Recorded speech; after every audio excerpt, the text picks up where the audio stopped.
Dear students and dear friends, बहुत बहुत स्वागत है अपने चैनल पॉलिटिकल साइंस एसवीएम में।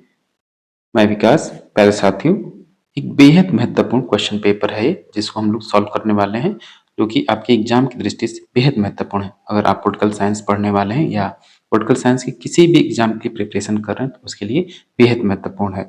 और ये हम लोग खासकर बीपीएससी, पीजीटी पॉलिटिकल साइंस के लिए हम लोग तैयारी कर रहे हैं, उसी के लिए, केवल बीपीएससी के लिए नहीं। अगर आप नेट के लिए या यूपी पीजीटी या आरपीएससी या हिमाचल के लिए देख रहे हैं या एचपी टेट के लिए देख रहे हैं, तो उसके लिए भी बेहद महत्वपूर्ण है।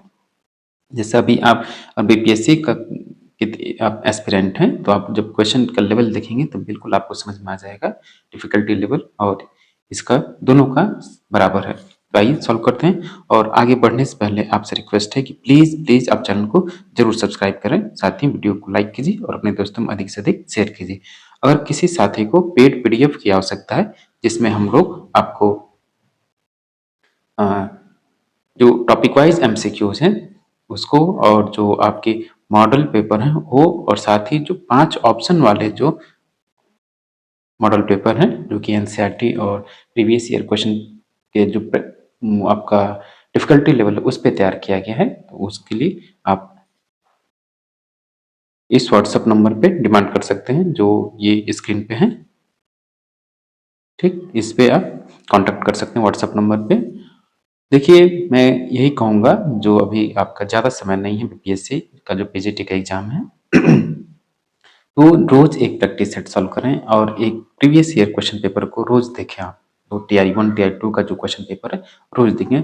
जब आप एक रोज़ क्वेश्चन पेपर को देखेंगे प्रीवियस ईयर का, तो ये जो आपका माइंडसेट है, उसी हिसाब से तैयार होगा, उसी हिसाब से आपको पढ़ने के लिए कहेगा। और फिर आपको ये होगा कि क्वेश्चन कहाँ से पूछे जा रहे हैं, उस हिसाब से आप पढ़ेंगे, तो आप स्वतः उसको बढ़ते जाएँगे। तो बेहद ज़रूरी है कि आप प्रीवियस ईयर क्वेश्चन पेपर को दिन में 1-2 बार ज़रूर देखें। ठीक? चलिए, नेक्स्ट पहला क्वेश्चन है इसका, क्वेश्चन नंबर 51 से शुरू हो रहा है और 50 इसमें जो जीएस का सेक्शन था उसको हम लोग नहीं देख रहे हैं। तो एक बता दें, आपको पता होगा, तो ये एमपी सेट जो है, ये एमपी सेट 2022 का क्वेश्चन पेपर है पॉलिटिकल साइंस का। बेहद महत्वपूर्ण है। मुझे लगा कि लगभग हम लोग ये शुरू से ही तमाम राज्यों के जो पीजीटी के स्तर के एग्जाम है या सेट का एग्जाम है या और भी जो प्रीवियस ईयर क्वेश्चन में एग्जाम हो, तो उसको भी हम सॉल्व कराया, ताकि आप समझें कि पीजीटी में किस लेवल के क्वेश्चन पूछे जा रहे हैं और उनका स्तर क्या है। ठीक, तो जरूरी है कि आप कहीं से भी, अगर आपको किसी भी राज्य का मिल जाए प्रैक्टिस सेट, वो प्रीवियस ईयर क्वेश्चन पेपर, जरूर उसको सॉल्व करें। क्वेश्चन नंबर 51 है कि किसने अपनी पुस्तक टू कंसेप्ट ऑफ लिबर्टी में स्वतंत्रता की अवधारणा को सकारात्मक और नकारात्मक स्वतंत्रता के रूप में वर्गीकृत किया है। बेहद महत्वपूर्ण क्वेश्चन है। देखिए, एक तो पुस्तक का ही नाम बेहद महत्वपूर्ण है, क्योंकि बार बार आपसे पूछा जाता है टू कंसेप्ट ऑफ लिबर्टी के लेखक कौन है, और ये भी पूछा जाता है कि सकारात्मक और नकारात्मक स्वतंत्रता की जो व्याख्या किया, वर्गीकरण किया, किसने किया। एक ही प्रश्न में कई प्रश्न है, इसलिए तो आप ऐसे भी पढ़ सकते हैं, केवल ऑप्शन पे मत जाइए। आप पहले समझिए कि पुस्तक का है, लेखक कौन सा है, किस विचारधारा से संबंधित है वो, ये सब चीज उसमें आना चाहिए। जब इस तरह से आप पढ़ेंगे तो स्वाभाविक है कि आप सफलता के करीब हैं। तो ये जो है इसका राइट आंसर होगा B is a Berlin. Question number 52 है, निम्नलिखित में से किसके लिए स्वतंत्रता और समानता परस्पर विरोधी है। मैं बार बार कहता हूं कि एक दो प्रश्न तो आपको जरूर आमना सामना होगा। ये पूछा जाता है कि कौन समानता और स्वतंत्रता के विरोधी है, कौन समानता और स्वतंत्रता के को पूरक मानते हैं, कौन विरोधी मानते हैं। ये कई विचारकों का क्रम है, श्रेणी है, उसमें आप लोग एक जगह नोट करके देख लीजिएगा। इसने पूछा स्वतंत्रता और समानता परस्पर विरोधी हैं, कौन मानता है ये? याद रखिएगा, लॉर्ड एक्टन जो है उनका ये कहना है स्वतंत्रता और समानता परस्पर विरोधी हैं। बाकी के तीनों जो हैं वो कहते हैं कि पूरक हैं। क्वेश्चन नंबर 53, न्याय एक एक न्यायपूर्ण समाज की आधारभूत संस्थाओं और संरचनाओं के निर्धारण हेतु अनभिज्ञता का पर्दा, व्हील ऑफ इग्नोरेंस इंग्लिश में, देखिए व्हील ऑफ इग्नोरेंस एक बार बार आपसे पूछा जाता है कि अज्ञानता के पर्दा के दार्शनिक विचार को किसने प्रतिपादित किया। बेहद आसान सा प्रश्न है, लेकिन घुमा दिया गया है। ऐसे ही आपके बीपीएससी का भी क्वेश्चन पेपर आता है, वैसे तो आसान रहेगा लेकिन उसको घुमा दिया जाएगा, या उसके जो परंपरागत उस टॉपिक से जो प्रश्न बनते थे अब वो नहीं बन रहे हैं, बस उसकी भाषा बदल दी जा रही है, थोड़ा सा क्वेश्चन बड़ा कर दिया जा रहा है, तो आप कंफ्यूज हो जा रहे हैं। मात्र 80 ही प्रश्न है, उसमें से लगभग लोग 50% नहीं ला पाते हैं, लेकिन जब उसमें से आप 70% लाएंगे, 70-80% लाएंगे, तभी आपका सिलेक्शन होगा। याद रखिएगा, कम से कम 64, 65, 70 लाने, कम से कम तो 64 होना चाहिए, 62 से 65 के बीच में आपको सही क्वेश्चन होने चाहिए, तभी आपका सिलेक्शन होगा। क्वेश्चन नंबर 53 हो गया, ठीक। इसका 53 का राइट आंसर होगा कौन सा? जॉन रॉल्स, ठीक। ये व्हील ऑफ इग्नोरेंस की बात करते हैं, या जो वर्तमान में जैसे आधुनिक समानुपातिक न्याय की बात करने वाले या वितरणात्मक न्याय की बात करने वाले, या इनकी जो पुस्तक है यही है, थ्योरी ऑफ जस्टिस इनकी पुस्तक। क्वेश्चन नंबर 54, निम्नलिखित में से कौन अधिकारों के प्राकृतिक सिद्धांत का प्रस्तावक नहीं है? तो 54 का राइट आंसर होगा ऑप्शन नंबर डी, जो जेरेमी बेंथम है वो उपयोगितावाद से संबंधित है और प्राकृतिक अधिकारों को बकवासों में भी बकवास बोलता है या आलोचना करता है, ठीक। नेक्स्ट क्वेश्चन है 55। देखिए इसमें आपके 100 क्वेश्चन है, थोड़ा सा समय लगेगा, ज्यादा हम लोग इस पे व्याख्या नहीं करेंगे क्योंकि समय ज्यादा लग रहा है, तो इसलिए कम समय में ज्यादा करें इसको, जहां इंपॉर्टेंट होगा मैं वहां बता दूंगा। 55 देखिए कि निम्नलिखित में से कौन राजनीतिक शक्ति को शासितों की तर्क संगत सहमति और शक्ति धारकों का शासनधीनों के प्रति दायित्व के रूप में देखता है? कौन है? हॉब्स, लॉक, फिल्मर या वेबर? इसका राइट आंसर होगा option number B, John Locke. देखिए शासन, देखिए तर्क संगत सहमति और शक्ति धारकों का शासनाधीन के प्रति दायित्व मतलब लिमिटेड गवर्नमेंट, या जो आपके कहें जो अकाउंटेबिलिटी की बात करती है या जवाबदेही उत्तरदायित्व का सिद्धांत किसने शुरुआत की? जॉन लॉक ने की। शासकों पर नियंत्रण सबसे पहले उसने स्थापित किया। Two treatises on civil government इसकी फेमस पुस्तक है। उदारवाद निम्नलिखित में से किसको लेकर प्रतिबद्ध नहीं है? तो इसका राइट आंसर होगा ऑप्शन ए, सामाजिक समूह या सामाजिक निकाय को लेकर प्रतिबद्ध नहीं है। 57, मार्क्स के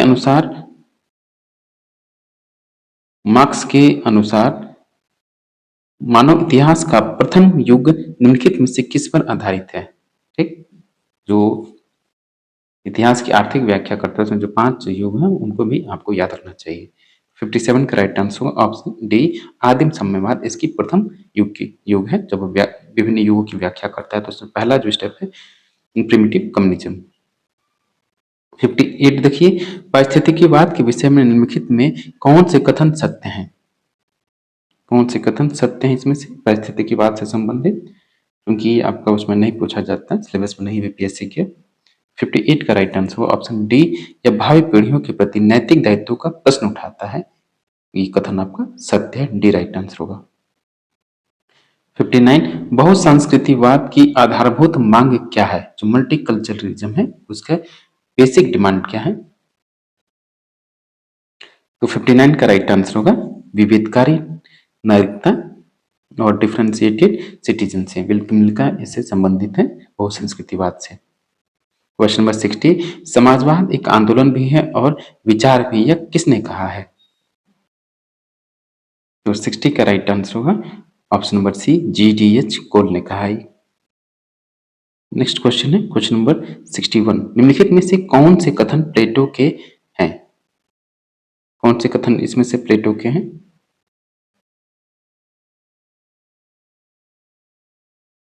राज्य व्यक्ति का बृहद रूप है, ये प्लेटो का है। मैं राज्य हूं, ये लुई 14वां है, ठीक। उसका कथन है मैं एम द स्टेट।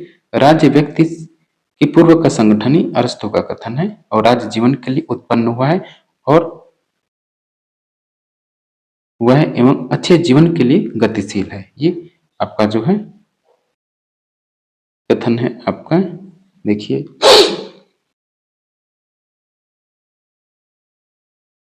केवल एक सही होगा इसमें, ये तो राज्य व्यक्ति ये पूर्व का संगठन है और जीवन के लिए उत्पन्न हुआ एवं अच्छे जीवन के लिए गतिशील भी अरस्तु का कथन है, ठीक। केवल एक सही होगा, ऑप्शन ए राइट आंसर होगा। क्वेश्चन नंबर 62 है कि निम्नलिखित में से कौन सा कथन अरस्तु का नहीं है? अरस्तु का कौन सा कथन इसमें से नहीं है? राज्य प्राकृतिक तथा आंगिक यौगिक है, ठीक है। युवा संविधान का सर्वोत्तम जो दीर्घकालीन होता है, ये भी सही है। लोकतंत्र सरकार का आदर्श रूप है, बिल्कुल नहीं, ये गलत है। कुछ व्यक्ति शासन करने के लिए पैदा होते हैं, कुछ शासित होने के लिए। ठीक, ये सी आपका अरस्तू का कथन नहीं है। क्वेश्चन नंबर 63, ये आपको मैच करना है। तो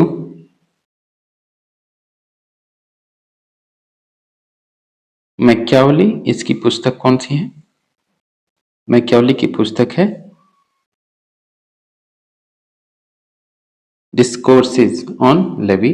ठीक, और हॉब्स की पुस्तक है लेवियाथन। जॉन लॉक की पुस्तक है two teach on civil government, और रूसो सोशल कॉन्ट्रैक्ट। ठीक, तो इस हिसाब से जो आपका राइट आंसर होगा option number B. Question number 64, निम्नलिखित में से किसने प्राकृतिक असमानता एवं परंपरागत असमानता में भेद किया है? 64 का राइट आंसर होगा ऑप्शन, कौन सा होगा ऑप्शन ए? राइट आंसर होगा रूसो। क्वेश्चन नंबर 65, कि निम्नलिखित में से किसका प्रतिपादन जेएस मिल ने नहीं किया है? किस सिद्धांत का व्याख्याकार जेएस मिल नहीं है? 65 का राइट आंसर होगा सकारात्मक स्वतंत्रता। ये नकारात्मक स्वतंत्रता का समर्थक है। नेटिव लिबर्टी की बात करता है, सकारात्मक ये टीएच ग्रीन की बात करते हैं ये, लेकिन नकारात्मक स्वतंत्रता की बात कौन करता है? जेएस मिल, न कि वो सकारात्मक स्वतंत्रता या पॉजिटिव लिबर्टी की बात नहीं करता है। तो डी राइट आंसर होगा। और इसे भी याद रखना होगा, समझ जाना होगा कि प्रश्न देखिए कैसे पूछा है। वो नकारात्मक स्वतंत्रता का समर्थक है, महिलाओं को समान अधिकार उसने दिए जाने की वकालत की, और व्यक्तिवाद का वो वकालत करता है। तो तीन का तो समर्थक है, लेकिन चौथे का समर्थक नहीं है। 66 है, मार्क्स के अनुसार साम्यवाद की सबसे अच्छी व्यवस्था कौन सी है? मार्क्स के अनुसार साम्यवाद की सबसे अच्छी व्यवस्था कौन सी है? वो है आपकी वर्गहीन राज्यहीन समाज, स्टेटलेस एंड क्लासलेस सोसाइटी की बात करता है। तो सी राइट आंसर होगा। क्वेश्चन नंबर 67, निम्नलिखित में से कौन सा कथन हेगल के राजनीतिक विचारों का प्रतिनिधित्व करता है? हेगल के राजनीतिक विचारों का प्रतिनिधित्व कौन सा करता है? कौन सा कोट होगा इसमें से? तो कहता है कि राज पृथ्वी पर ईश्वर का अवतरण या परमेश्वर का अवतरण है। State is the March of God on earth, उसका फेमस कोट है ये। ठीक, बी राइट आंसर होगा। क्वेश्चन नंबर 68, प्यारे साथियों, फिर से मैं आपसे रिक्वेस्ट करूंगा, अगर अब तक आपने चैनल को सब्सक्राइब नहीं किया है तो जल्दी से आप चैनल को सब्सक्राइब करें। ठीक, और साथ ही वीडियो को लाइक भी कीजिए और अपने दोस्तों में अधिक से अधिक शेयर कीजिए। अगर आपको किसी पेड पीडीएफ की आवश्यकता है, पेड पीडीएफ चाहिए जिसमें तमाम model paper, practice set, topic wise MCQ वो शामिल हैं, और भी बेटर कंटेंट आपके लिए अवेलेबल है, उसके लिए आप ये जो व्हाट्सएप नंबर है इस पे व्हाट्सएप कर सकते हैं। ठीक, बेहद कम कीमत है, ज्यादा नहीं, एकदम अंडर पॉकेट है, बजट में है। ठीक, चलिए, तो 68 है, निम्नलिखित में से कौन सा विकल्प माओ जेडोंग के साथ संबंधित नहीं है? माओ, जो माओ जेडोंग होगा उसका कौन सा सिद्धांत या कौन सा विचारधारा उससे संबंधित नहीं है? तो इसका राइट आंसर होगा कि एक देश दो सिस्टम उसका नहीं है। बाकी लॉन्ग मार्च, छोटी लाल किताब और सांस्कृतिक क्रांति तीनों जो है माओ जेडोंग का, माओ से तुंग का ये सिद्धांत है, लेकिन ए नहीं है, तो ए राइट आंसर होगा। नेक्स्ट क्वेश्चन है क्वेश्चन नंबर 69, निम्नलिखित में से किस पुस्तक के लेखक एंटोनियो ग्राम्सी हैं? तो एंटोनियो ग्राम्सी नौ मार्क्सवादी विचारक है। प्रिजन नोटबुक्स इनकी फेमस पुस्तक है। तो कौन सा राइट आंसर हुआ? C, prison notebook. Question number 70, Hobbes के लिए संप्रभुता क्या है? हॉब्स के लिए संप्रभुता क्या है? कि कानून के ऊपर एवं कानून केवल प्राकृतिक कानून में ईश्वर के प्रति उत्तरदायी है। जो संप्रभु है, यानी जो राजा है या राज्य का जो सर्वोच्च शक्ति है, किसके अंदर? कानून के ऊपर है वो, और केवल प्राकृतिक कानून में ईश्वर के प्रति उत्तरदायी, और किसी के प्रति नहीं। तो ऑप्शन डी राइट आंसर होगा। क्वेश्चन नंबर 71, सप्तांग की दृष्टि में कौटिल्य ने दुर्ग को कौन सा स्थान दिया है? तो 71 का राइट आंसर ऑप्शन सी, चौथे नंबर पे है दुर्ग। क्वेश्चन नंबर 72, फतवा ए जहांदारी के लेखक कौन है? फतवा ए जहांदारी के लेखक कौन है? याद रखिएगा, फतवा ए जहांदारी के लेखक जो है वो जियाउद्दीन बर्नी है। अगला प्रश्न है 73 की, मैं न राजनीतिज्ञ हूं न राजनीतिक आंदोलन मचाने वालों में से हूं, मैं केवल आत्म तत्व की चिंता करता हूं, जब वह ठीक होगा तो सब अपने आप ठीक हो जाएगा। यह किसका कथन है, यह किसने कहा? तो 73 का राइट आंसर होगा ऑप्शन सी, स्वामी विवेकानंद। सांस्कृतिक राष्ट्रवाद के जनक है ये। 74 मोहम्मद इकबाल के जवैदनामा के अनुसार अहम के विकास की कितनी अवस्थाएं हैं? तो 74 का राइट आंसर ऑप्शन डी, 3।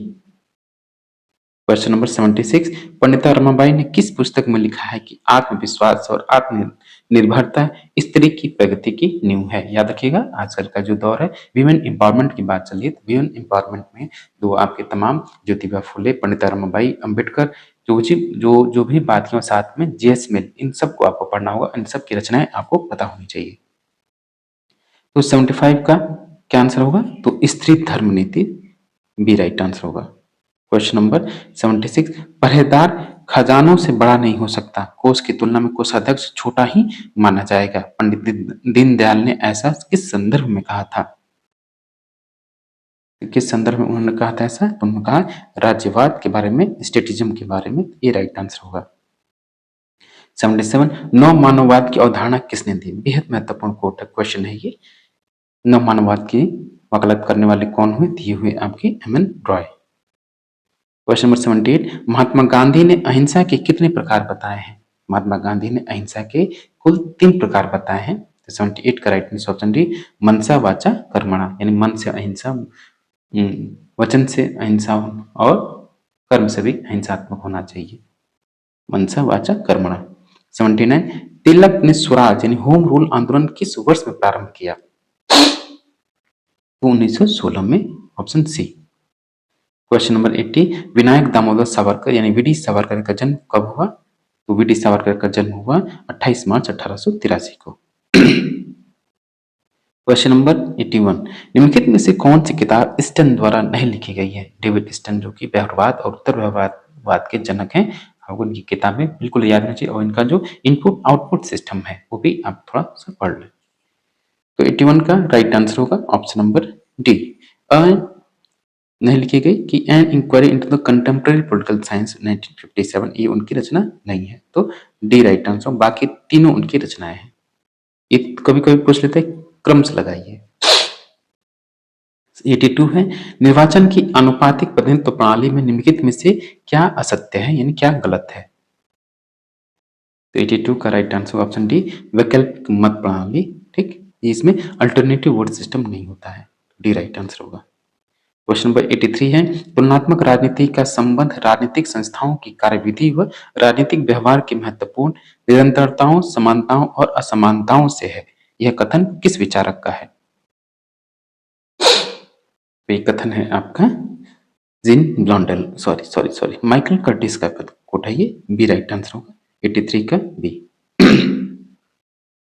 84 दबाव समूह की विशेषताओं में निम्नलिखित में से क्या असंगत है यानी दबाव समूह के बारे में क्या सही नहीं है? तो 84 का होगा कि वो निश्चित कार्यकाल इनका नहीं होता है, कभी कुछ विशेष समय के लिए होते हैं, तो ये फिर जागृत होते हैं, फिर छिप जाते हैं, या जैसे जैसे समय होता है उस हिसाब से दबाव समूह के जन्म और उनका उद्भव होता है। तो सी होगा कि इनका निश्चित कार्यकाल नहीं होता है, कुछ समय के लिए होते हैं, कोई मतलब कि कई साल के लिए भी हो सकते हैं। 85 है मॉन्टेस्क्यू द्वारा अपनी पुस्तक द स्पिरिट ऑफ लॉज में सरकारों के वर्गीकरण के अंतर्गत 3 वर्गीकरण बताए गए हैं। निम्नलिखित में से कौन सा उसके वर्गीकरण में शामिल नहीं है? 85 का राइट आंसर होगा ऑप्शन नंबर डी, वर्गतंत्री यानी क्लास सिस्टम की बात नहीं करता है, वो रिपब्लिक, मोनार्की और ऑटोक्रेटिक की बात करता है। सेपरेशन ऑफ पावर इसी के द्वारा दिया गया है। 86 है कि सामाजिक आंदोलन शब्द का सर्वप्रथम प्रयोग किसने किया? तो सामाजिक आंदोलन का सर्वप्रथम प्रयोग करने वाले सेंट साइमन है। क्वेश्चन नंबर 87 मैक्स वेबर के सत्ता के वर्गीकरण में निम्नलिखित में से कौन सा शामिल नहीं है? कौन सा शामिल नहीं है? तो है आसान सा प्रश्न है ये। आप जब ब्यूरोक्रेसी मैक्स वेबर पढ़ेंगे तो उसमें आ जाएगा। मैक्स वेबर बेहद महत्वपूर्ण टॉपिक है, पढ़ना चाहिए उसको। 87 का राइट आंसर ऑप्शन डी, आर्थिक सत्ता की बात नहीं करता है। ठीक, तो डी राइट आंसर होगा। क्वेश्चन नंबर 88 है राजनीतिक संस्कृति की अवधारणा का विचार किसने दिया? तो पॉलिटिकल कल्चर है, इसका कंसेप्ट किसने दिया? तो याद रखिएगा इस पॉलिटिकल कल्चर कंसेप्ट देने वाले गैब्रियल आमंड और सिडनी वर्पा है। तो सी राइट आंसर होगा। क्वेश्चन नंबर 89 कि the great leap forward policy लंबी छलांग की नीति किस देश में अपनाई गई? 89 के आंसर होगा ऑप्शन सी चीन और माओ के द्वारा अपनाई गई, माओ जेडोंग के द्वारा या माओ से तुंग के द्वारा। क्वेश्चन नंबर 90 किसके नेतृत्व में नक्सलवादी आंदोलन प्रारंभ हुआ? तो नक्सलवादी आंदोलन किसके नेतृत्व में प्रारंभ हुआ? तो आपका चारों मजूमदार और कानून सन्याल के नेतृत्व में, तो ए राइट आंसर होगा। 91 देखिए, मानव अधिकारों से संबंधित अंतर्राष्ट्रीय कन्वेंशन सम्मेलनों को उनके कालक्रम के अनुसार व्यवस्थित कीजिए।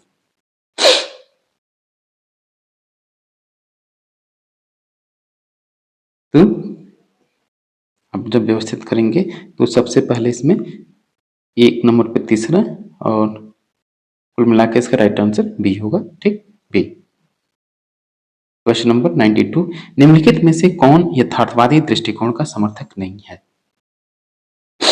कौन इसमें से यथार्थवादी दृष्टिकोण का समर्थक नहीं है? तो जॉर्ज कैनन, श्वार्ज़ेनबर्गर और किसिंजर, ये तीनों ही न यथार्थवादी दृष्टिकोण के समर्थक हैं, इसलिए इसका आंसर होगा डी, कोई नहीं, सभी समर्थक हैं। 93 देखिए, निम्नलिखित में से नौ यथार्थवाद से संबंधित केनेथ वॉल्स की पुस्तक का क्या नाम है? तो केनेथ वॉल्स जो है नौ यथार्थवाद, जोसेफ नाई और रॉबर्ट केनेथ वॉल्स और केनेथ वॉल्स, इनकी पुस्तक का क्या नाम है? जोसेफ नाई हुए, केनेथ वॉल्स हुए, ये सब लोग नौ यथार्थवादी विचारक हैं। तो 93 का राइट आंसर होगा option number B, theory of international politics 1979, B right answer होगा। क्वेश्चन नंबर 94 यूरोपियन यूनियन में वर्तमान में कितने सदस्य हैं? तो 94 का राइट आंसर होगा ऑप्शन बी, 27। ठीक। 95 याल्टा सम्मेलन फरवरी 1945 में निम्न में से किन देशों के राष्ट्र प्रमुख ने भाग लिया था? यानी याल्टा सम्मेलन में कौन कौन से देश शामिल थे? तो 95 का राइट आंसर होगा कि उसमें याल्टा सम्मेलन में ब्रिटेन, अमेरिका और सोवियत रूस के देशों के प्रमुखों ने भाग लिया। ठीक, तो ऑप्शन 1 केवल यहाँ केवल ए एक सही है, ए राइट आंसर होगा। 96 देखिए, एक सबके लिए और सब एक के लिए सामूहिक सुरक्षा का नारा है, उक्त कथन किस लेखक का है? तो 96 का राइट आंसर होगा ऑप्शन ए, इस कथन आपका मॉर्गनथाउ का है। 97 ब्रिटेन वुड्स सम्मेलन से संबंधित निम्नलिखित में से कौन एक सम्मिलित नहीं है? तो 97 का राइट आंसर होगा ऑप्शन सी, सम्मेलन का दिनांक 4। ठीक, सी सम्मिलित नहीं है। क्वेश्चन नंबर 98 ये आपको मैच करना है विभिन्न संधियां, ये संधियां जितनी भी बेहद महत्वपूर्ण है, इसको एक जगह आप नोट कर लीजिए, याद रखिएगा। जो वेस्टफेलिया की संधि है 1648, पुनराश्वासन की संधि जो है वो है आपकी 1883 की, और 1883 में ही आपका पेडल्टन अधिनियम आया। तब ये पता भी कर लीजिएगा पेडल्टन अधिनियम है क्या। एंग्लो जापानी मैत्री संधि कब हुई? ये हुआ आपका 1902 में, और कांग्रेस वियना कांग्रेस जो हुआ 1815 में। तो सी राइट आंसर होगा। क्वेश्चन नंबर 99 है। प्यारे दोस्तों, फिर से मैं आपसे रिक्वेस्ट करूंगा चैनल को जरूर सब्सक्राइब करें, इसलिए बार बार कह रहे हैं ताकि हम लोग मेहनत कर रहे हैं तो उसका थोड़ा सा बस लाभ मिले। और पेड पीडीएफ अगर चाहिए, ठीक, पेड पीडीएफ तमाम एमसीक्यूज का उसमें संग्रह है, तो आप ये जो मोबाइल नंबर है व्हाट्सएप कीजिए, इस पे व्हाट्सएप कर सकते हैं, ज़्यादा कॉस्टली नहीं है, बिल्कुल अंडर बजट है। ठीक, और खासकर आप बीएससी पीजीटी के एस्पिरेंट हैं और टीजीटी के भी होंगे तो आप उसके लिए भी देख सकते हैं। और मैं बार बार कह रहा हूँ कि जितना आप रोज 6-7-8 घंटा रोज पढ़ते हैं कॉन्स्टेंटली और एकदम ईमानदारी से, एक प्रैक्टिस है प्रीवियस ईयर के क्वेश्चन पेपर, मॉडल पेपर और थोड़ा सा जो थियरी है उसको पढ़ते हैं, और साथ में अपना जीएस भी लेकर, मैं बिल्कुल आपसे कहूँगा अगर आप जीएस में 24 प्लस हैं, 22 प्लस हैं तो आपका सिलेक्शन तय हो जाएगा। और इधर कम से कम 50% भी अगर हैं, 80 में से 40 करते हैं तो भी आपका सिलेक्शन हो जाएगा। लेकिन याद रखिएगा आपको 70 प्लस का टारगेट होना चाहिए, चाहे वो किसी भी कैटेगरी में, उससे लेना देना नहीं है आपको। मात्र आपको एक सीट चाहिए, वो चाहे जनरल में जाए चाहे कैटेगरी में, बस आपको एक सीट सुरक्षित करना है। तो उसके लिए जरूरी है कि आप एकदम जीएस का सेक्शन पे भी जरूर ध्यान दें, और जीएस में वही सेक्शन दे जो जिसपे आपका थोड़ी सी बहुत पकड़, जिसपे बिल्कुल पकड़ नहीं उसको छोड़ दें, टाइम वेस्ट करने की जरूरत नहीं है। 99 निम्नलिखित में से कौन सा शस्त्र सामूहिक विनाशकारी की सूची में नहीं आता है? कौन सा? तो जो नाभिकीय शस्त्र है ये आपका जो मास डिस्ट्रक्शन में भी है, रेडियोधर्मिता भी है, रासायनिक शास्त्र भी, चारों ही आपके मास डिस्ट्रक्शन में है, यानी सामूहिक विनाशकारी की सूची में शामिल है। तो इसका राइट आंसर होगा कोई नहीं इसमें, तो हाँ डी राइट आंसर होगा, कोई नहीं, सभी शामिल है। 100 देखिए, निवारण के संदर्भ में निम्नलिखित में से कौन सा कथन सत्य है? डिटरेंस बोलते हैं इसको, शक्ति निवारण, पावर डिटरेंस बोलते हैं। निवारण के संदर्भ में कौन सा शक्ति, कौन सा तत्व इसमें शामिल है या सही है? तो 100 का राइट आंसर होगा ऑप्शन नंबर। तो पावर डिटरेंस देखिए, यह एक राजनीतिक रणनीति का भाग है, सही है, यह एक सैन्य रणनीति का भाग है, दोनों सही होगा, ठीक। तो ऑप्शन सी होगा, एक और दो दोनों। 101 भारत की विदेश नीति के संदर्भ में निम्न कथन किसने दिया? ठीक, कथन को पढ़ें। शांति का अनुसरण करना, किसी बड़ी शक्ति या गुट के साथ संलग्न करके नहीं, अपितु विवादपूर्ण मामलों में स्वतंत्र दृष्टिकोण अपनाना, अधीन जातियों को स्वतंत्र करना, व्यक्तिगत तथा राष्ट्रीय स्वतंत्रता को बनाए रखना, प्रजातीय भेदभाव को दूर करना एवं बीमारी तथा निरक्षरता को दूर करना, जो कि संसार के अधिकतर भाग को प्रभावित करते हैं। ठीक, किसका कथन है? तो 100 पॉइंट का राइट आंसर होगा option number C, Pandit Jawaharlal Nehru. Question number 102 कि भारत में 26/11/2008 की आतंकी कार्रवाइयां मुंबई में कराने के लिए कौन सा देश जिम्मेदार है? तो है आपका पाकिस्तान। 103 दक्षेश के संदर्भ में, यानी जो आपका सार्क है उसके संदर्भ में निम्नलिखित में से कौन सा कथन सही है? कि दक्षेश की स्थापना 8 दिसंबर 1950 को ढाका शिखर सम्मेलन में हुई, सही है। दक्षेश का मुख्यालय भारत का बेंगलुरु, बिल्कुल नहीं, ये नेपाल का जो काठमांडू है वहां है। दक्षेश का मुख्य लक्ष्य दक्षिण एशिया के लोगों का आर्थिक, सामाजिक एवं सांस्कृतिक विकास करना है, सही है। पहला और तीसरा सही होगा, यानी ऑप्शन बी राइट आंसर होगा। क्वेश्चन नंबर 104 कि ऐतिहासिक शिमला समझौता 3 जुलाई 1972 के निम्नलिखित कथनों पर विचार कीजिए।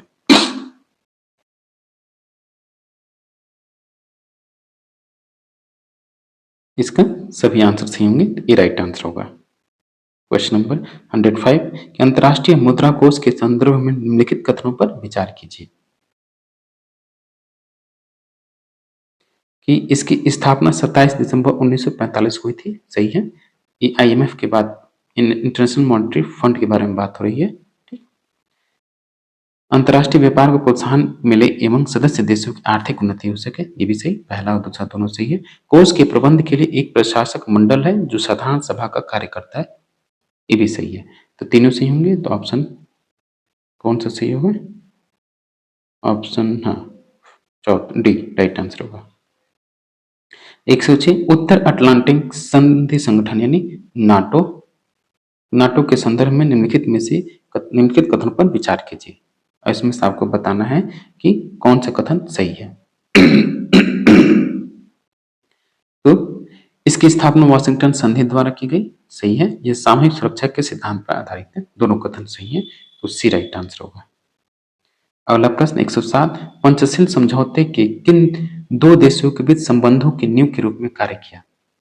पंचशील समझौता ने जो समझौता है किन दो देशों के मध्य हुआ, याद रखिएगा चीन और भारत के बीच में रहा, तो ऑप्शन ए राइट आंसर होगा। क्वेश्चन नंबर 108 कि भारत श्रीलंका समझौते के संदर्भ में निम्नलिखित कथनों पर विचार कीजिए। देखिए इस क्वेश्चन पेपर इसमें खास विशेषता है कि जो टॉपिक वाइज इसमें क्वेश्चन सेट किए गए हैं। इंटरनेशनल रिलेशन का ये जो अभी आप देख रहे हैं क्वेश्चन 4-5 पढ़े थे, फॉरेन पॉलिसी से संबंधित है।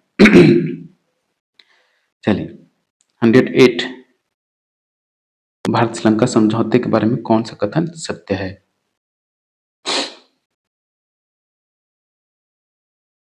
कि इसे राजीव जयवर्धने समझौते के रूप में जाना जाता है, सही है। श्रीलंकाई गृह युद्ध को हल करने के लिए इस पर हस्ताक्षर किए गए थे, सही है।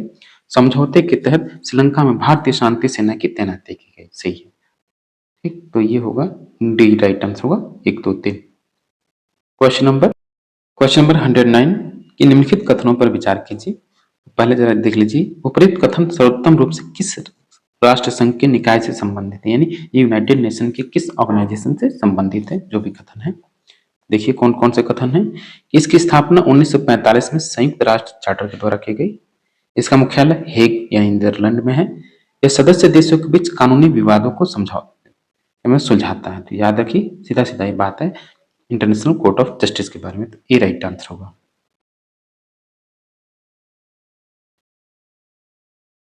क्वेश्चन नंबर 110 गुटनिरपेक्ष आंदोलन के संस्थापक सिद्धांतों के निम्नलिखित में से कौन सी पहल के परिणाम स्वरूप अपनाया गया। याद रखिए, बांडुंग सम्मेलन के द्वारा। क्वेश्चन नंबर 111 भारत में मानव अधिकार आयोग के प्रथम अध्यक्ष कौन थे। मानवाधिकार आयोग के प्रथम अध्यक्ष कौन थे भारत में। इसका राइट आंसर होगा ऑप्शन नंबर बी, रंगनाथ मिश्र। क्वेश्चन नंबर 112 निम्नलिखित में से किस अनुच्छेद के तहत भारत में राष्ट्रपति को संसद के दोनों सदनों की संयुक्त बैठक की अभिभाषण का अधिकार है। 112 का राइट आंसर होगा ऑप्शन नंबर सी, 86(1). भारत के निर्वाचन आयोग की स्थापना संविधान के किस अनुच्छेद के तहत की गई है। ज्यादा सोचना नहीं है, अनुच्छेद 324।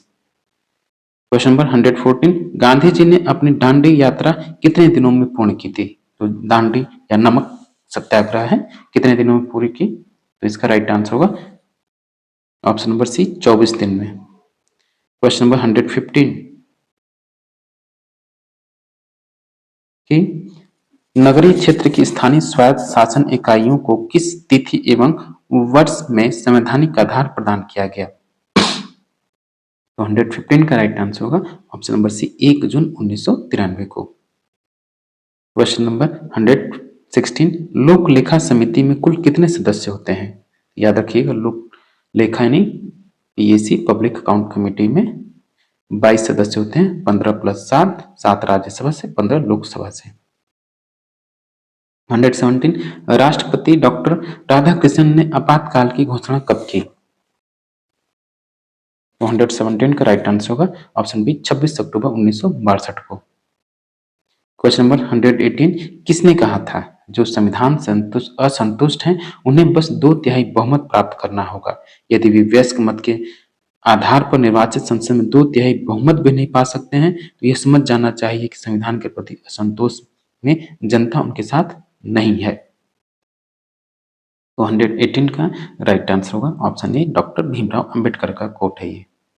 क्वेश्चन नंबर 119 भारतीय संविधान की प्रस्तावना में समाजवादी शब्द किस संविधान संशोधन के माध्यम से जोड़ा गया। तो याद रखिएगा, 42वां संविधान संशोधन अधिनियम 1976 के द्वारा। 119 का बी राइट आंसर होगा। क्वेश्चन नंबर 120 है राज्यसभा की सदस्यता हेतु न्यूनतम आयु क्या है। बेहद आसान सा प्रश्न है, 30 वर्ष है और लोकसभा के लिए 25 वर्ष है। शहादा आंदोलन निम्नलिखित में से किस आदिवासी समुदाय से संबंधित है।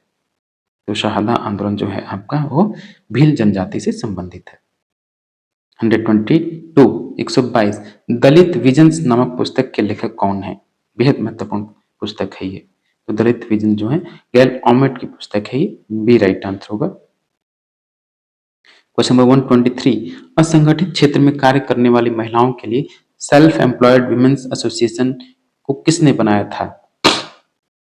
तो 123 का राइट आंसर होगा ऑप्शन नंबर डी, इला भट्ट ने। क्वेश्चन नंबर 124 वर्तमान में निम्नलिखित में से कौन सा राज्य भारत में बीमारू राज्यों का हिस्सा नहीं है।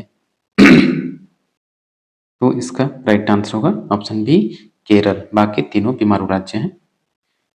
125 कि राज्यों के संघीय पुनर्गठन के दूसरे चरण का प्रमुख केंद्र बिंदु क्या था। तो उत्तर पूर्व भारत। क्वेश्चन नंबर 126 निम्नलिखित में से कौन सा राज्य खाप पंचायत के संदर्भ में प्रमुखता से नहीं जाना जाता है। यानी किस राज्य में खाप पंचायत का क्षेत्र या उसका विस्तार समझ नहीं है या खाप पंचायत का प्रभाव नहीं है। 126 का राइट आंसर होगा डी। हिमाचल प्रदेश। प्यारे साथियों, अगर आपको पेड पीडीएफ की आवश्यकता है, ठीक, जो कि पीजीटी पॉलिटिकल साइंस के लिए, किसी भी स्टेट के लिए अगर आप पीजीटी की तैयारी कर रहे हैं पॉलिटिकल साइंस के लिए, तो बेहद महत्वपूर्ण है।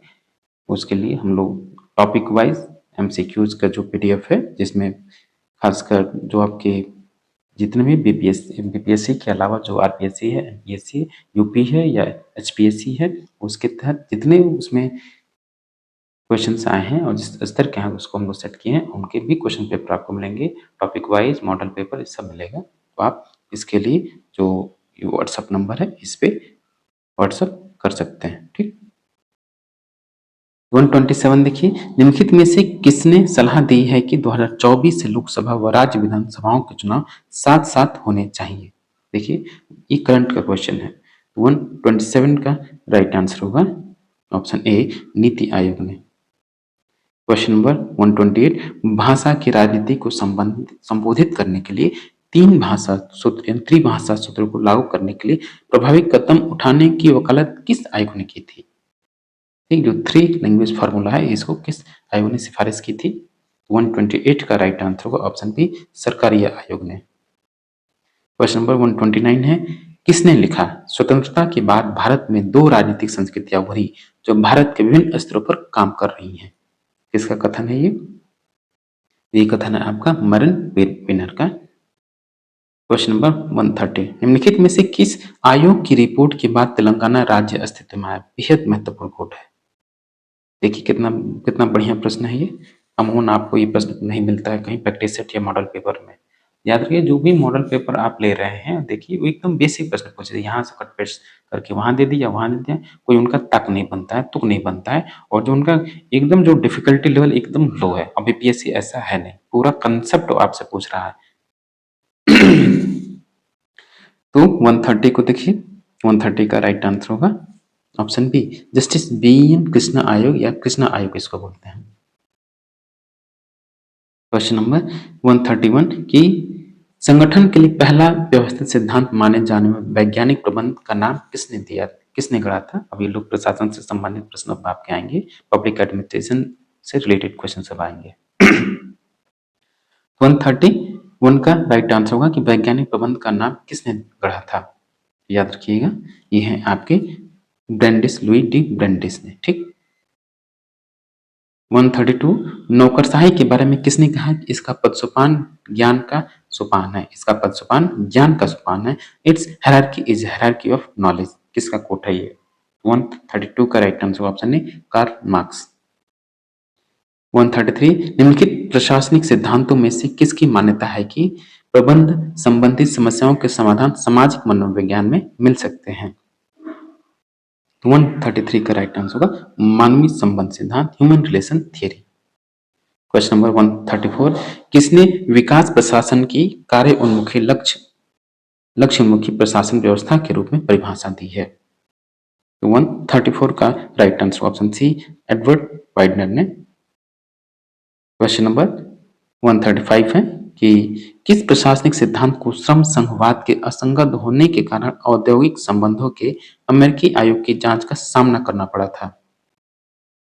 135 का राइट आंसर होगा ऑप्शन डी, वैज्ञानिक प्रबंध सिद्धांत। क्वेश्चन नंबर 136, इनमें से किसे संरचनात्मक रूप से विकास प्रशासन के सर्वाधिक असंगत माना जाता है। 136 का right answer option A, weber का नौकरशाही आदर्श। 137 ने नेतृत्व के लिए आकस्मिकता सिद्धांत का प्रतिपादन किसने किया। कंटीजेंसी थ्योरी ऑफ लीडरशिप का प्रतिपादन किसने किया।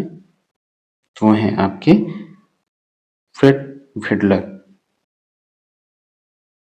113, मिस फॉलेट की दृष्टि में किस संगठन के भीतर संघर्ष का समाधान करने में स्वयं उनके सुझाए उपायों में सर्वश्रेष्ठ कौन सा है। 138 का राइट आंसर होगा ऑप्शन सी, एकीकरण या integration. Question number 139, Chester Barnard के अनुसार उदासीनता का क्षेत्र अभिव्यक्त होता है। जोन ऑफ इंडिफरेंस की बात कौन करता है, ये किससे संबंधित है। 139 का राइट आंसर होगा ऑप्शन डी, अधीनस्थों द्वारा बिना किसी शंका के आदेश को स्वीकार कर लेना। 140 है, निम्नलिखित में से कौन सा पोस्टकॉर्ड की 7 अवधारणाओं में किसी का सही विस्तार नहीं है?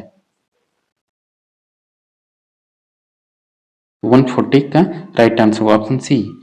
उसमें कोऑपरेशन नहीं कंट्रोल होता है, ठीक, सी से कोऑर्डिनेशन है और कंट्रोल है, कोऑपरेशन उसमें नहीं है, तो सी राइट आंसर होगा।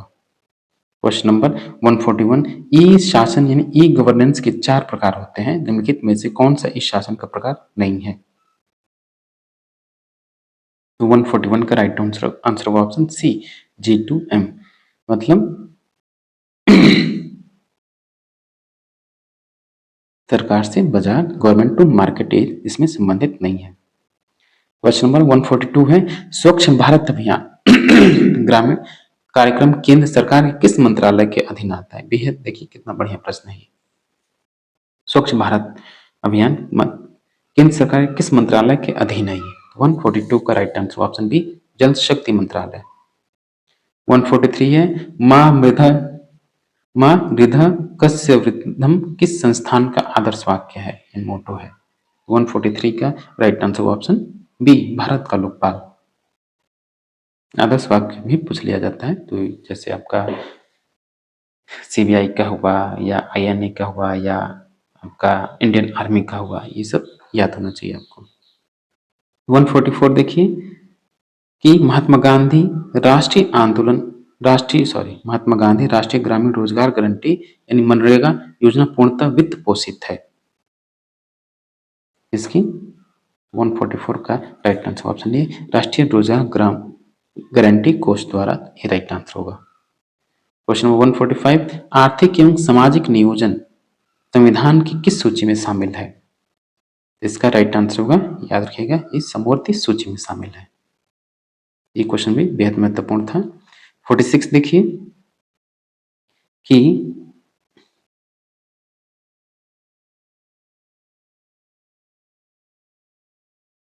सार्वजनिक व्यय पर नियंत्रण हेतु गठित संसदीय लोक लेखा समिति के संदर्भ में निम्नलिखित में से क्या सही है?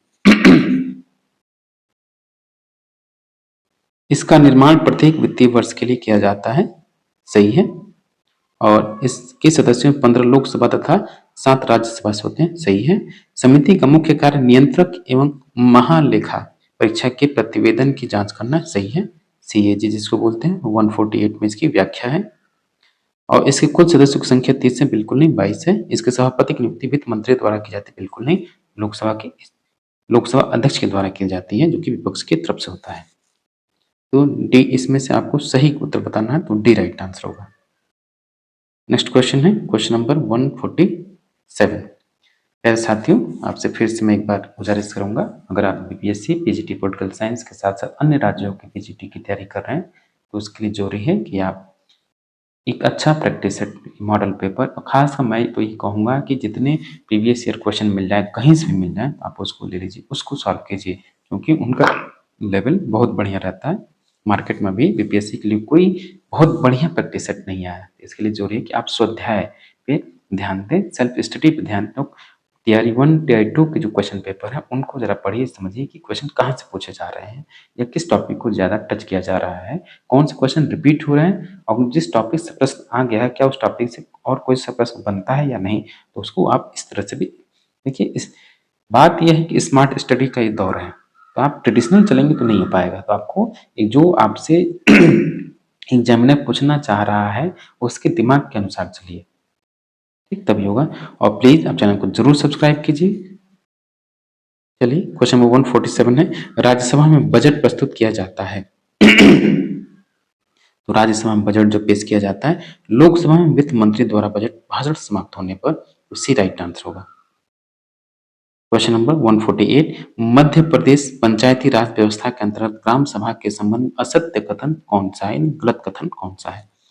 148 का राइट आंसर ऑप्शन सी, ग्राम सरपंच द्वारा ग्राम सभा की बैठकों का रिकॉर्ड तैयार किया जाता है, बिल्कुल नहीं, सचिव के द्वारा किया जाता है। क्वेश्चन नंबर 149 है, निम्नलिखित में से एक नीति मूल्यांकन की श्रेणी नहीं है, कौन सा? तो बाजार प्रभाव मूल्यांकन या मार्केट इंपैक्ट इवैल्यूएशन, ए राइट आंसर होगा।